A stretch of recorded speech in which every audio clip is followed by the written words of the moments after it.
Selamat pagi anak-anak. Selamat pagi, Pak. Apakah sudah bergabung semuanya di Zoom? Sudah. Jika sudah bergabung, Bapak akan mengawalinya ya. Assalamualaikum warahmatullahi wabarakatuh. Waalaikumsalam warahmatullahi wabarakatuh. Sebelum memulai pembelajaran pada pagi hari ini, alangkah baiknya kita berdoa menurut agama dan kepercayaan masing-masing. Berdoa dipersilahkan.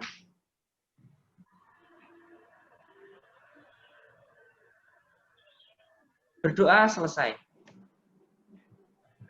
Baik, di pertemuan yang lalu kita sudah mempelajari tentang sistem pertidaksamaan linear dua variabel. Nah, untuk materi tersebut jangan sampai dilupakan ya, karena pada hari ini itu masih ada kaitannya dengan materi yang lalu. Hari ini kita akan mempelajari tentang materi program linear. Untuk lebih jelasnya, Bapak akan meng-share PPT.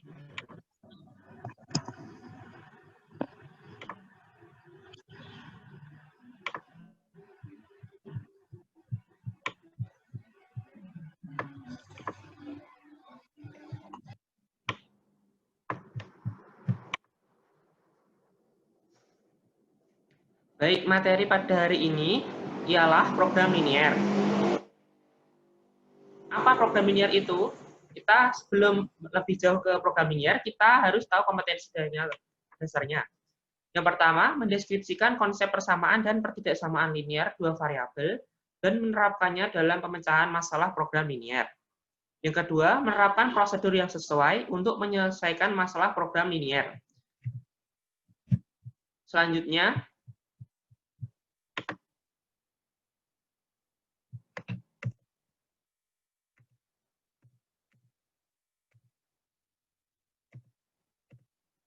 adalah tujuan pembelajaran. Tujuan pembelajarannya adalah mengembangkan rasa ingin tahu terhadap konsep sistem persamaan linear dua variabel dan pertidaksamaan linear dua variabel, dan termotivasi untuk menerapkan dalam pemecahan masalah program linear. Lalu, yang pertama kita akan belajar tentang pengertian program linear. Program linear sendiri adalah metode penyelesaian suatu masalah dengan tujuan memperoleh hasil yang optimum. Optimum di sini ialah bisa maksimum dan minimum. Masalah tersebut disajikan dalam bentuk model matematika, pembatasan atau kendala atau syarat berupa sistem pertidaksamaan linear. Hasil yang optimum ditentukan dengan terlebih dahulu membuat model matematika sasaran program berupa fungsi linear disebut fungsi sasaran, tujuan, atau objektif.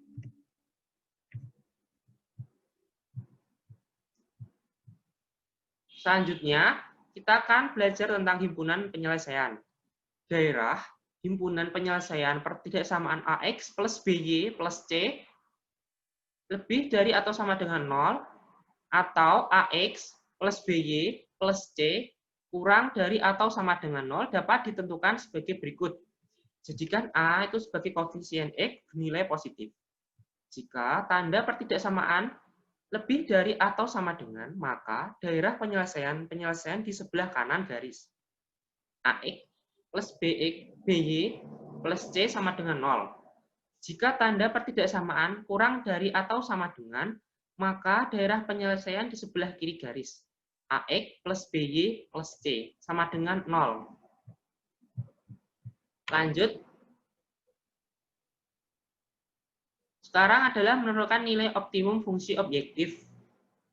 Hasil optimum terletak pada titik pojok atau pada garis batas daerah penyelesaian sistem pertidaksamaan. Dengan demikian, nilai optimum bisa maksimum atau minimum.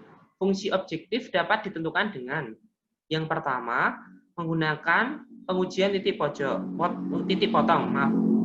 Yang kedua, penggunaan garis lidik. Selanjutnya, kita pengujian titik pojok.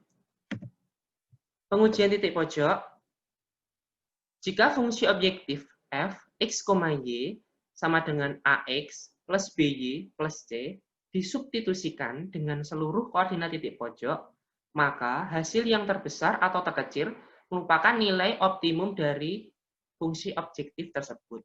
Sampai sini penjelasan Bapak masih membingungkan atau sudah paham?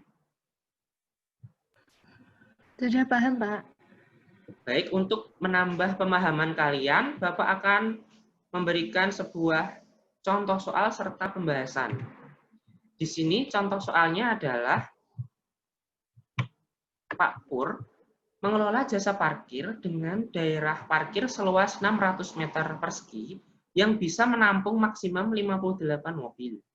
Setiap mobil kecil membutuhkan tempat parkir 6 meter persegi dengan biaya Rp3.000 per jamnya.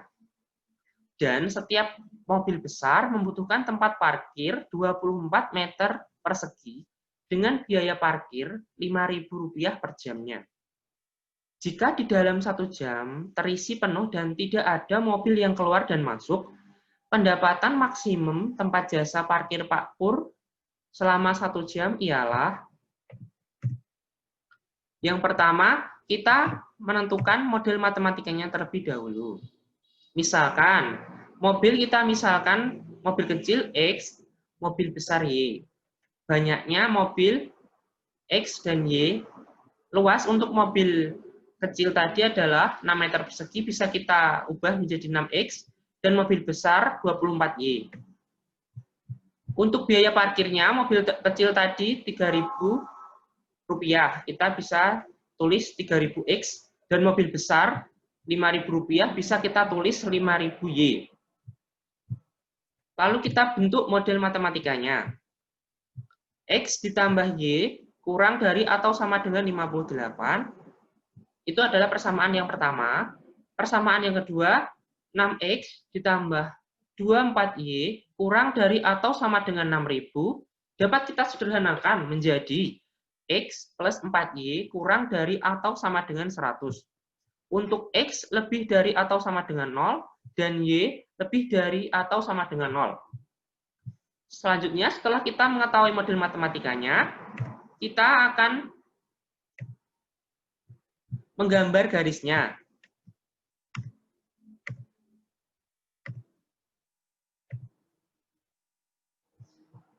Garisnya seperti ini. 58,0, 100, dan 25. Ini 58 dan 58 ya. Setelah garisnya ini diperoleh, kita arsir daerah penyelesaiannya. Kita juga mencari titik perpotongan antara 58,58 dan 25 dan 100. Ini ketemu 44,14. Untuk cara penyelesaiannya tidak Bapak tulis ya, nanti bisa kalian observasi sendiri di buku tulis. Sekarang kita akan menguji titik pojoknya. Untuk uji titik pojok, yang pertama adalah titik 0,0, 3.000 dikali 0 ditambah 5.000 kali 0 sama dengan 0. Yang persamaan kedua, titik 58,0. 3.000 dikali 58 ditambah 5.000 dikali 0. Kita dapatkan 174.000. Untuk persamaan ketiga, kita dapatkan perpotongan tadi, titik 44,14.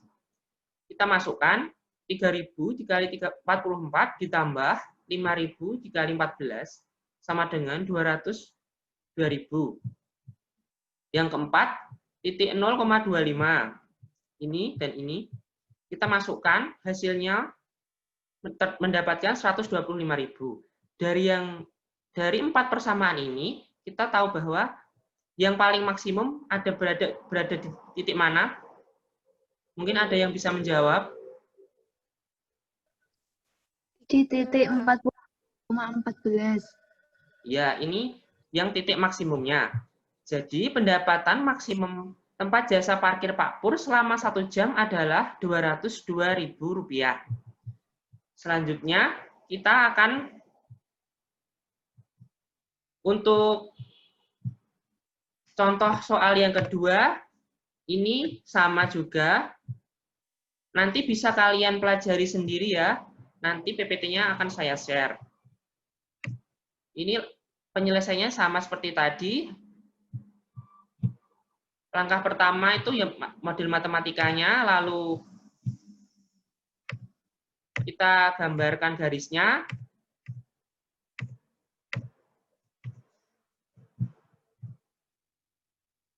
dan kita menguji titik pojoknya, dan akhirnya kita dapat mendapatkan keuntungan maksimum. Nanti untuk yang contoh kedua ini dipelajari sendiri ya untuk bahan latihan kalian juga. Sekarang kita masuk ke latihan soal untuk dikerjakan. Ada 2 soal, nanti dikerjakan di buku tulis dan difoto dan diserahkan ke Bapak ya. Maksimal pengumpulannya 1 hari sebelum pembelajaran yang akan datang. Apakah kalian sanggup atau tidak? Iya, Pak, siap. Baik, nanti untuk PPT-nya akan Bapak share ke grup WA untuk bahan belajar di rumah. Apakah dari materi program linear ini kalian sudah paham atau masih dirasakan bingung? Baik, Paham. jika sudah paham tentang materi dan tugasnya, pembelajaran akan Bapak akhiri. Jangan lupa ya, dikerjakan tugas-tugasnya, tetap menjaga pola hidup sehat, mencuci tangan sesudah dan sebelum kegiatan, menggunakan sabun, dan mengenakan masker. Baik, untuk pembelajaran hari ini, kita cukupkan sekian. Wassalamualaikum warahmatullahi wabarakatuh. Waalaikumsalam warahmatullahi wabarakatuh. Warahmatullahi wabarakatuh.